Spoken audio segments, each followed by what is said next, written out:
Last lecture के अंदर आपका पढ़ रहे थे ग्राफिक्स यूजिंग कैड। ग्राफिक्स के अंदर आपका जब कैड यूज करते हैं, ऑटो कैड सॉफ्टवेयर यूज करते हैं, तो उसको बोलते हैं ग्राफिक्स यूजिंग कैड।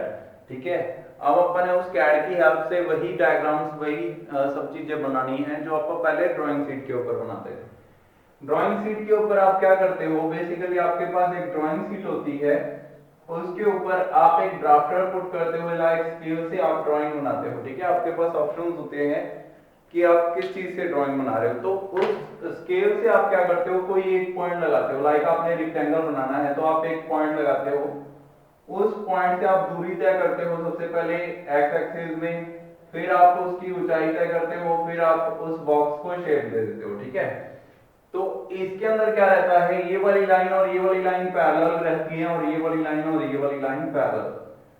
अब ये जो है, इसकी कितनी डिटेल्स आप दे सकते हो कि ये जो बॉक्स है वो फिर से रीजनरेट किया जा सके। तो इसको रीजनरेट करने के लिए आपके पास बेसिकली तीन चीजें होनी चाहिए। एक तो, अगर या तो आप ये कह सकते हो कि आप इस पॉइंट को बताओ कि ये कितनी दूरी पर है। ठीक है, अगर ये रेक्टेंगल है, बिल्कुल एब्सोल्यूट एंगल पर है, तो आप क्या कर सकते हो, इस शीट के अंदर ये बता सकते हो कि ये कितनी दूरी पर है। तो ये कैसे पता चलेगा, तो ये एक्स एक्सिस के अंदर और वाई एक्सिस के अंदर कितना है, ये बता सकते हो। तो एक्स एक्सिस के अंदर जाकर उसी पॉइंट के ऊपर सामने वाई एक्सिस पर जाकर वो वाला पॉइंट आपको मिल जाएगा। ऐसे ही आप ये वाला पॉइंट बता सकते हो कितनी दूरी पर है। ठीक है, तो ये वाला पॉइंट जब आप बताओगे तो उससे रेक्टेंगल की सारी शेप बन जाएगी। इसकी दूरी किस कैसे बताओगे, फिर से एक्स एक्सिस में कितनी दूरी पर है और वाई एक्सिस में कितनी दूरी पर है। ये दोनों चीजें अगर पता चल गई किसी डिजाइनर को, तो वो क्या बना सकता है, एक रेक्टेंगल बना सकता है। ठीक है, सिर्फ दो पॉइंट आपने बताए। तो एक पॉइंट को डिस्प्ले करने के लिए एक शीट के ऊपर आपके पास दो तरीके के कोऑर्डिनेशन होने चाहिए, एक तो एक्स एक्सिस, एक वाई एक्सिस। वाई एक्सिस पर उसकी ऊंचाई कितनी है, एक्स एक्सिस पर उसकी दूरी कितनी है, from absolute zero, absolute zero से। एब्सोल्यूट जीरो क्या होता है, ड्राइंग शीट का स्टार्टिंग पॉइंट। लेकिन कैड के अंदर, ड्राइंग शीट के अंदर, आप ड्राइंग शीट के अंदर तो आप नेगेटिव में नहीं जा सकते। अगर आप सेंटर में पॉइंट लगाओगे जीरो जीरो, तो फिर आप ऐसा कर सकते हो कि आप नेगेटिव में वैल्यूज पुट कर सकते हो और पॉजिटिव में भी। लेकिन अगर आप यहाँ पे लगाओगे निशान एब्सोल्यूट जीरो, फिर आप नेगेटिव में भी नहीं जा सकते। ये ड्राइंग शीट का वो है। लेकिन कैड के अंदर ऐसा नहीं होता। कैड के अंदर दो तरीके के कोऑर्डिनेशन सिस्टम यूज होते हैं। तो AutoCAD coordination system, AutoCAD coordination system,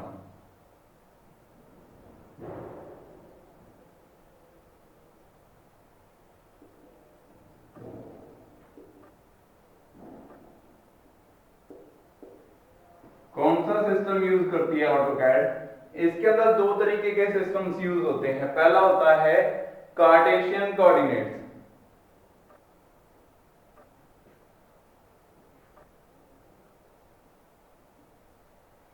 Cartesian coordinates के अंदर क्या रहता है,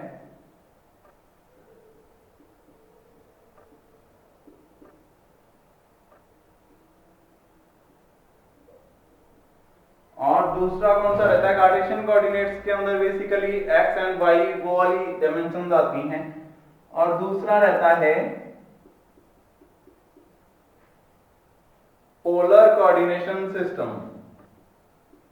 पोलर कोऑर्डिनेशन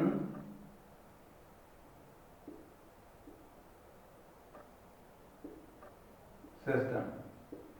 दो तरीके के कोऑर्डिनेशन सिस्टम आपके पास होते हैं, Cartesian coordinates and polar coordination system. Question पक्का आता है कि कार्टेशियन कोऑर्डिनेट्स और पोलर कोऑर्डिनेशन सिस्टम के अंदर क्या डिफरेंस है। तो basically it is used as, it uses x and y distance, x distance and y distance for showing any particular point. X distance इन ये किसमें हो सकता है, जो कि राइट और लेफ्ट साइड में। ठीक है, राइट और left side of a point, right और left side of absolute zero. ठीक है, it uses x distance and y distance. y distance कौन सा होगा? Up and down from a particular point, ठीक है, अप एंड डाउन, अप और down. y axis किस डायरेक्शन में होगी? अप और डाउन। तो कार्टेशियन कोऑर्डिनेट्स कुछ ऐसा दिखेगा।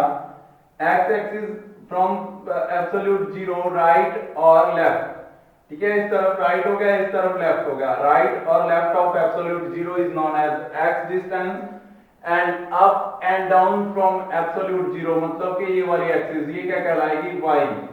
तो y एक्सिस, ठीक है, अप और डाउन उसको क्या बोलेंगे? y axis. अब ये क्या आ गया? Distance from absolute zero. तो ये वाले कोऑर्डिनेशन अगर यूज करेंगे तो वो क्या कहलाएगा? कार्टेशियन कोऑर्डिनेट कहलाएगा। लेकिन पोलर कोऑर्डिनेशन सिस्टम के अंदर क्या रहता है? अब इसके अंदर थोड़ी सी चीजें और देख लो। इसके अंदर ये वाला जो रहता है ये रहता है पॉजिटिव फॉर बोथ। इसके अंदर x पॉजिटिव रहता है और y भी पॉजिटिव रहता है, पॉजिटिव y, ठीक है। ये भी क्वेश्चन पूछता है कि ये इसके अंदर ये कोऑर्डिनेशन के अंदर अलग अलग जो है वो कोऑर्डिनेशन बने रहते हैं, चैम्बर्स बने रहते हैं, ये फर्स्ट, सेकंड, थर्ड और ये आ गया फोर्थ। तो इनके अंदर भी अलग अलग क्या रहता है कि इनका जो है एक्स एक्सिस जो है वो पॉजिटिव रहती है, किसी में नेगेटिव। अब इसके अंदर जो है एक्स जो है वो नेगेटिव रहेगा क्योंकि वाई वही सेम लाइन है, तो वाई पॉजिटिव ही रहेगा, पॉजिटिव वाई। तो अगर x नेगेटिव में दे रखा हो, y पॉजिटिव में, तो आप कहेंगे वो सेकंड क्वाड्रेंट में है, वो जो है कोऑर्डिनेशन सिस्टम के सेकंड क्वाड्रेंट में है। और थर्ड क्वाड्रेंट में क्या रहेगा? Minus X minus Y. और फोर्थ में क्या रहेगा? प्लस एक्स माइनस वाई, ठीक है। तो ऐसे जो है आप कोऑर्डिनेशन सिस्टम जो है कार्टेशियन कोऑर्डिनेशन सिस्टम को एक्सप्लेन कर सकते हो। ये है कार्टेशियन कोऑर्डिनेट। ये आ गया उसका एग्जांपल, कुछ भी एग्जांपल दे सकते हो, ठीक है। ये कार्टेशियन कोऑर्डिनेट्स का सिस्टम है। नेक्स्ट आता है पोलर कोऑर्डिनेशन सिस्टम। ये थोड़ा सा अलग होता है उससे। इसके अंदर x और y यूज नहीं किए जाते, इसके अंदर डिस्टेंस बिटवीन पॉइंट यूज किया जाता है। It uses distance between points in magnitude और लेंथ। लेंथ के अंदर हो गए वो डिस्टेंस, दोनों के अंदर दो पॉइंट्स के बीच में डिस्टेंस कितना है और वो कितने एंगल पर है, ठीक है। दूसरा क्या चीज? And the angle, and the angle, angle भी पता होना चाहिए। तो दो चीजें पता हो तो आप क्या है पोलर कोऑर्डिनेशन सिस्टम से क्या निकाल सकते हो कि कैसी शेप है उसकी, ठीक है। इसके अंदर क्या होता है बेसिकली? पहले वाला सिस्टम मैंने आपको क्या बताया कि आपको किसी ने बोल दिया कि according to Cartesian coordinate one point is in 2,-3। आपने क्या निकालना है कि किस पॉइंट पर है, ये एग्जैक्ट लोकेशन निकालनी है। क्वेश्चन आ गया 2,-3 बताओ कहां पे होगा। तो 2 क्या है? पॉजिटिव है, it means x positive. x positive किस तरफ रहेगा? इस लाइन के इस तरफ, right hand side from y axis is positive x। तो पॉजिटिव x आपको पता चल गया। उसके बाद नेगेटिव y है, नेगेटिव y कहां रहता है? नीचे वाली side, up down side from x axis is negative y। तो अब पॉजिटिव x इस लाइन के ऊपर है, कितना है? 2 पॉइंट। तो यहाँ पे इसको डिवाइड कर रखा होगा 1 2 3 4 5 में। आपने 2 के सामने एक हल्की डॉटेड लाइन लगा देनी है। उसके बाद क्या करेगा वो? -3। तो इसके अंदर भी इसको भी डिवाइड कर रखा होगा उसी सेम रेशो के अंदर। तो आपने क्या करना है? -3 के ऊपर जाकर आपने ऐसे करके एक निशान लगा देना है। और जिस पॉइंट पर ये दोनों लाइंस इंटरसेक्ट करेंगी, एक्स एक्सिस वाली y एक्सिस वाली, वो वाला पॉइंट क्या कहलाएगा? +2, -3। ये वाला कोऑर्डिनेशन कहलाएगा, ठीक है। तो इसके अंदर तो ऐसे आप निकाल सकते हो। ये तो है कार्टेशियन कोऑर्डिनेट, सिंपल। और दूसरा मैंने आपको क्या बताया? Polar coordination system. उसके अंदर क्या रहेगा उसको आप बना लेते हैं यहीं पे, फिर से इसको रब कर देते हैं एक बार। उसके अंदर क्या रहता है? उसके अंदर आपको पहले तो डिस्टेंस पता होना चाहिए दो पॉइंट्स के बीच में, ठीक है। सेम चीज उसके अंदर भी क्या रहता है? आपके पास दो एक्सिस रहती हैं, लेकिन इनका नाम x और y नहीं दिया जाता, इनका नाम होता है एंगल से। तो यहाँ पे 0 0 होता है सारा कुछ, इस तरफ होता है 0 एंगल, इस तरफ होता है 90, इस तरफ होता है 180, इस तरफ होता है 270 या -90 लिख सकते हो आप इसको, ठीक है। 270 भी लिख सकते हो इसको, -90 भी लिख सकते हो, ठीक है। -90 मतलब कि इस तरफ माइनस की ओर एंगल चलेगा। तो अगर ये काउंटर क्लॉकवाइज चलेगा तो पॉजिटिव एंगल, अगर ये जो है माइनस में चलेगा, उल्टी साइड चलेगा तो वो नेगेटिव एंगल। तो अब आपने इसके अंदर अगर कोई लाइन लगानी है तो आपको कैसे लगानी पड़ेगी? सबसे पहले आपको एक पॉइंट बताया जाएगा, वो पॉइंट लाइक ये वाला होगा, तो उससे दूसरे पॉइंट की दूरी पता होगी आपको कि 20 है, 20, और एंगल बताया जाएगा -70। तो आप पहले आप एक एक्सिस लगाओगे, उससे एक एंगल लगाओगे -70, तो आप क्या करोगे, ऐसे लाइन लगा दोगे। ये वाला जो है उस लाइन की दूरी आपको पता होगी कितनी, 20, तो आप यहां से 20 यूनिट के बाद उसको कट कर दोगे, इतनी लाइन बन गई। तो ऐसे अगर आप लाइन लगा रहे हो तो वो कौन सा कोऑर्डिनेशन सिस्टम है? वो पोलर कोऑर्डिनेशन सिस्टम है, ठीक है। तो ये दो सिस्टम से आप लाइंस लगा सकते हो। पहले वाले के अंदर सिंपल था, पहले वाले के अंदर आपको एक पॉइंट बता दिया, इसकी दूरी दोनों तरफ से, इस पॉइंट की दूरी दोनों तरफ से, आपस में उन दोनों को मिला दिया तो ये लाइन बन गई, ठीक है। पहले वाले में ऐसे था, इसके अंदर एक पॉइंट आपको बता दिया, दूसरे की दूरी बता दी और एंगल बता दिया। इसके अंदर एंगल पता होना चाहिए आपको, फिर जाके वही लाइंस लगती है। तो ये होते हैं दो तरीके के कोऑर्डिनेशन सिस्टम। कार्टेशियन कोऑर्डिनेट में एंगल की रिक्वायरमेंट बहुत कम पड़ती है, पड़ती ही नहीं है, ठीक है। लेकिन इसके अंदर आपको एंगल्स चाहिए, तब जाके आप सही लाइंस लगा सकते हो। तो यहाँ पे दो कोऑर्डिनेशन सिस्टम आपको पता चले। नेक्स्ट आता है अब कोऑर्डिनेशन सिस्टम के अंदर ही एक और क्वेश्चन आता है, बहुत इंपॉर्टेंट है। क्वेश्चन क्या है? Absolute coordination system. अब कार्टेशियन कोऑर्डिनेशन सिस्टम और जो दूसरा था पोलर कोऑर्डिनेशन सिस्टम, वो दोनों आपको पता चले। इसके बाद एक और क्वेश्चन आता है, what are the absolute coordination system? What is the absolute coordination system? Absolute coordination system. Absolute coordination system क्या होता है? और दूसरा कोऑर्डिनेशन सिस्टम कौन सा आता है? Relative coordination system. Relative coordination system. अब एब्सोल्यूट कोऑर्डिनेशन सिस्टम से दूसरा जो होता है ना, वो रिलेटिव कोऑर्डिनेशन सिस्टम ही होता है। उसके बहुत सारे नाम हैं, अलग अलग नाम से बुलाते हैं उसको, relative coordination system, so on coordination system, continuous coordination system, ठीक है। तो कोई भी आ सकता है, कंटीन्यूअस आ सकता है, सो ऑन आ सकता है, रिलेटिव आ सकता है। एब्सोल्यूट का नाम एब्सोल्यूट आएगा। एब्सोल्यूट कोऑर्डिनेशन सिस्टम से अलावा कोई भी आता है तो वो कौन सा होगा? रिलेटिव कोऑर्डिनेशन सिस्टम होगा। जो कंटीन्यूअस कोऑर्डिनेशन सिस्टम होगा वो सारा किस में आएगा? रिलेटिव कोऑर्डिनेशन सिस्टम में आएगा। तो अब कार्टेशियन कोऑर्डिनेट्स हो चाहे पोलर कोऑर्डिनेशन सिस्टम हो, उसको अपन दो हिस्सों में डिवाइड कर सकते हैं। पहला है एब्सोल्यूट कोऑर्डिनेशन सिस्टम, दूसरा आता है रिलेटिव कोऑर्डिनेशन सिस्टम। अब सबसे पहले एब्सोल्यूट कोऑर्डिनेशन सिस्टम कौन सा होता है? Coordinates are measured from origin. Coordinates are measured from origin, ठीक है। ऑरिजिन होता है 0 0, एब्सोल्यूट 0 0 और 0 0, ठीक है। तो कोऑर्डिनेशन सिस्टम जिसके अंदर जो पहले मैं लिख देता हूं, इसको समझने की बात है, बाद में अपन समझेंगे इसके बारे में। दूसरा क्या है? रिलेटिव। जो कोऑर्डिनेशंस है वो कहां से? Coordinates are measured from, coordinates are measured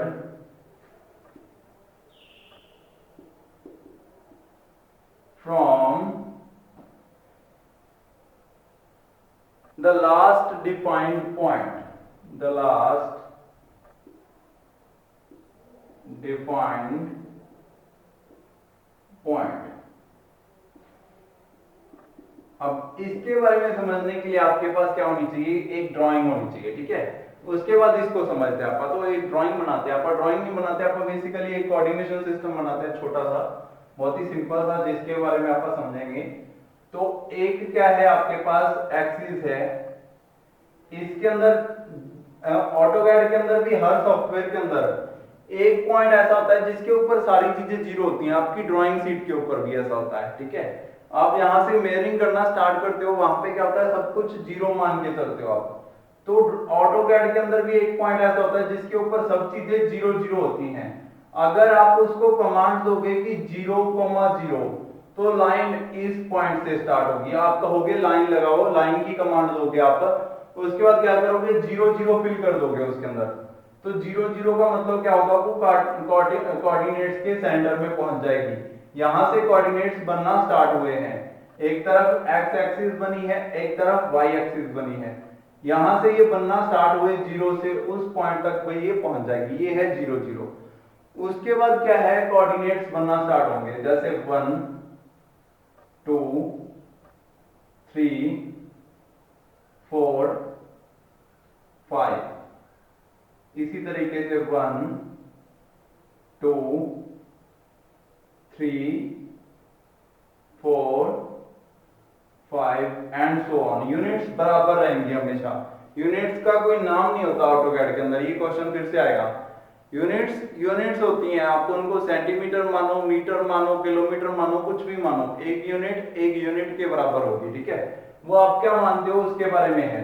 अगर आप इसको मीटर मानोगे तो आपको सेंटीमीटर निकालने के लिए 100 से डिवाइड करना पड़ेगा, मतलब 0.01 लिखोगे आप, ठीक है। अगर आप इसको किलोमीटर मानते हो तो किलोमीटर के हिसाब से, अगर आप इसको सेंटीमीटर मानते हो तो सेंटीमीटर के हिसाब से। तो अब आपके पास क्या है, यहाँ पे यूनिट्स आ गई। अब आपको मैं इन दोनों के बीच में डिफरेंस बताता हूं, एब्सोल्यूट कोऑर्डिनेशन सिस्टम और रिलेटिव कोऑर्डिनेशन सिस्टम के अंदर क्या डिफरेंस है। सबसे पहले मैं आपको कहूं कि अपन एक रेक्टेंगल बनाना है, ठीक है। रेक्टेंगल बनाने के लिए मैं आपको जो है कुछ आपको लाइंस की डायमेंशन पता होनी चाहिए, तभी आपको जो है रेक्टेंगल बना सकते हो, लाइंस लगानी पड़ेंगी बहुत सारी, ठीक है, उसके अंदर तभी रेक्टेंगल बनेगा।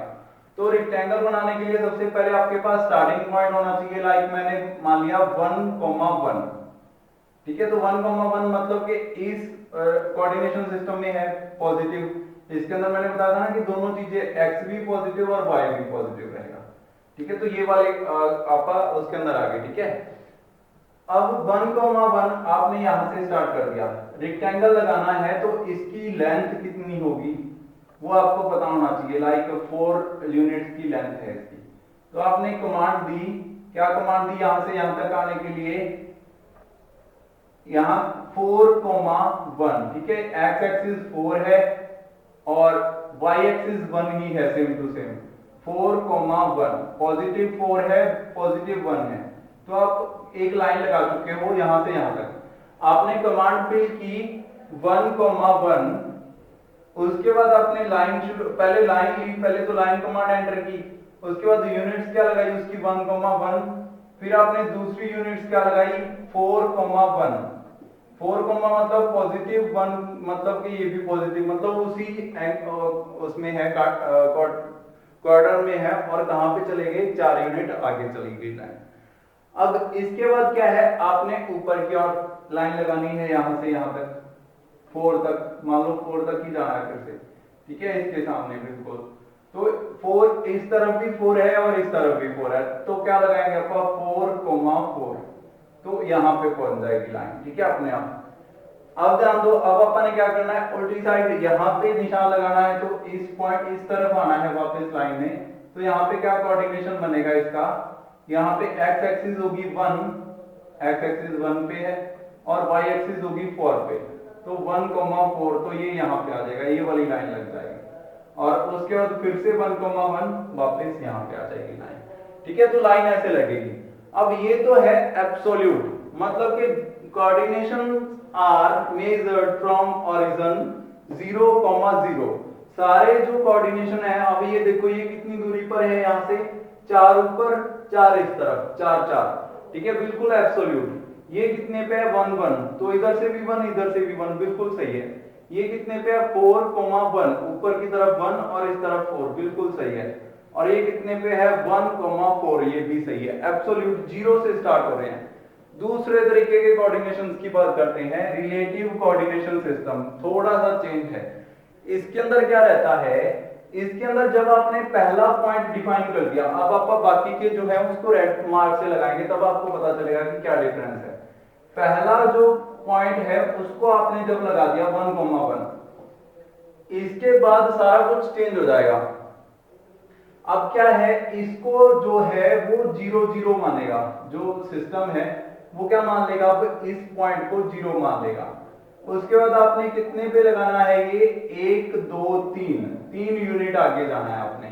तो 3 यूनिट आगे जाने के लिए आपको क्या करना पड़ेगा, इसको 0 मानना पड़ेगा। तो एक्स एक्सिस लाइन वर्क, अगर आप लाइन के ऊपर कहीं भी मार्क करते हो ना, तो उस कंडीशन में y 0 होगा। तो अब यहाँ पे y को 0 मानना पड़ेगा, 1 माना था ना पहले, इसमें 0, और इस तरफ कितनी यूनिट्स हैं 3, तो कितना होगा यहाँ पे 3,0। अगर आप रिलेटिव या कंटिन्यूस वाला लगाते हो, relative coordination system, coordinates are measured from the last defined point, last defined point से उसको 0 मान लेगा और वहां से जो है नेक्स्ट पॉइंट डिफाइन होगा। तो नेक्स्ट पॉइंट कितना होगा 3,0। अब इस पॉइंट को 0,0 मान लेगा। 0,0 मानने के बाद अब अपन ने ऊपर की ओर जाना है, ठीक है। ऊपर की ओर जाने के लिए अब आपके पास क्या है, स्ट्रेट लाइन है, तो x जो है वो 0 रहेगा, 0x है, और y कितना रहेगा इसमें 1 यूनिट 2 यूनिट 3, तो 3 यूनिट, 0,3 पॉजिटिव में जा रहे हैं, ऊपर की ओर जा रहे हैं, जब उस तरफ जा रहे हैं तो पॉजिटिव है। अब इसको 0,0 मान लेगा, इस पॉइंट को 0,0। अब क्या है, उल्टी डायरेक्शन में, अब थोड़ा सा चेंज आ गया इसके अंदर, पूरा ही चेंज आ गया। अब क्या करना पड़ेगा आपको, इसको 0,0 मान लिया है, तो कोऑर्डिनेशन यहां से स्टार्ट हो रहे हैं, ये 0 पॉइंट आ गया, इस तरफ नेगेटिव होते हैं। देखो ये दूसरा ये वाला पॉइंट है, ये वाला, इस तरफ जो है एक्स एक्सिस वो नेगेटिव होती है, और इस तरफ वाई जो है वो पॉजिटिव रहता है, और नीचे की तरफ वाई जो है वो नेगेटिव हो जाता है। तो इस पॉइंट से उल्टी डायरेक्शन में आना, तो एक्स नेगेटिव कितना जाएगा, एक्स नेगेटिव माइनस, सॉरी इसको तो अपन सेम ही रहने देते हैं 1,4, इसी से अपने को डिफरेंस क्लियर होगा। अब अपन नया कोऑर्डिनेशन सिस्टम बनाते हैं, तो कितना बनेगा यहाँ पे -3,0, वाई एक्सिस में कोई हलचल नहीं हो रही, कोई चेंज नहीं हो रहा, ठीक है, तो 0। और लास्ट में जब नीचे की ओर आएंगे, पहले अपन ने 1,1 लगा दिया था सीधा ही, लेकिन इस बार क्या होगा, इस बार फिर से इसको 0,0 मान लिया है, तो नीचे वाली डायरेक्शन में आना है। नीचे वाली डायरेक्शन में क्या रहता है, y नेगेटिव रहता है, और x जो है वो सेम रहेगा, 0 रहेगा, x के अंदर कोई चेंज नहीं आएगा। तो अब यहां पे आने के लिए आपके पास क्या कोऑर्डिनेशन होना चाहिए, -0, -3, ठीक है। रेड मार्क से लगाता हूं इसको भी, 0, -3। तो ये जो कोऑर्डिनेशन सिस्टम जो अपन ने रेड मार्क से बनाया है, ये एब्सोल्यूट वाला नहीं है, ये रिलेटिव है, रिलेटिव कोऑर्डिनेशन सिस्टम। और जो ब्लैक मार्क से लगाए हैं 1,1 4,1 4,4 1,4, मतलब कि बना तो रेक्टेंगल सेम साइज का, सेम जगह पे, लेकिन दो अलग अलग तरीके से। एक में तो अपन ने सॉफ्टवेयर को कहा था कि आप एब्सोल्यूट कोऑर्डिनेशन सिस्टम यूज करो। एब्सोल्यूट कोऑर्डिनेशन सिस्टम के अंदर आपने क्या किया, पहले 0 से स्टार्ट किया, 0 से 1,1 ये वाला मार्क, 4,1 ये वाला मार्क, 4,4 ये वाला, 1,4 ये वाला, फिर से 1,1। ये तो हो गया एब्सोल्यूट। रिलेटिव कोऑर्डिनेशन सिस्टम के अंदर क्या हुआ, सॉफ्टवेयर को आपने कमांड दी कि पहले 0 मानना है, जो भी मैंने डिफाइन कर दिया पॉइंट उसको 0। तो पहला पॉइंट 1,1 डिफाइन किया, तो उसको 0 मान लिया उसने। फिर 3,0 पे कमांड दी, तो ये लाइन लग गई, फिर इसको 0 मान लिया उसने। फिर आपने कमांड दी 0,3, फिर ये वाला पॉइंट लग गया, फिर इसको 0 मान लिया सॉफ्टवेयर ने। फिर आपने -3,0 लगा दिया, फिर ये वाला कोऑर्डिनेशन बन गया, फिर से 0 मान लिया उसने। फिर आपने 0,-3 लगाया, तो लास्ट वाला पॉइंट भी डिफाइन हो गया। अब जब आपने काट दिया सब कुछ, फिर से कुछ लगाना है, तो फिर से 0 से स्टार्ट होगा। 0 से लाइक सर्कल लगाना है, तो फिर से यहाँ पे आपने दूरी बतानी है, तो 2,3 ऐसे बतानी पड़ेगी, ठीक है। फिर से वही सिस्टम स्टार्ट हो जाएगा। ऐसे जो होता है इसको बोलते हैं दो अलग अलग तरीके के, रिलेटिव और एब्सोल्यूट। ये बहुत इंपॉर्टेंट क्वेश्चन है। Absolute coordination system, relative coordination system, 2 number में पक्का एक क्वेश्चन आएगा। ठीक है, नेक्स्ट लेक्चर के अंदर आप आगे पढ़ेंगे इसके बारे में। आज के लिए इतना ही, थैंक यू।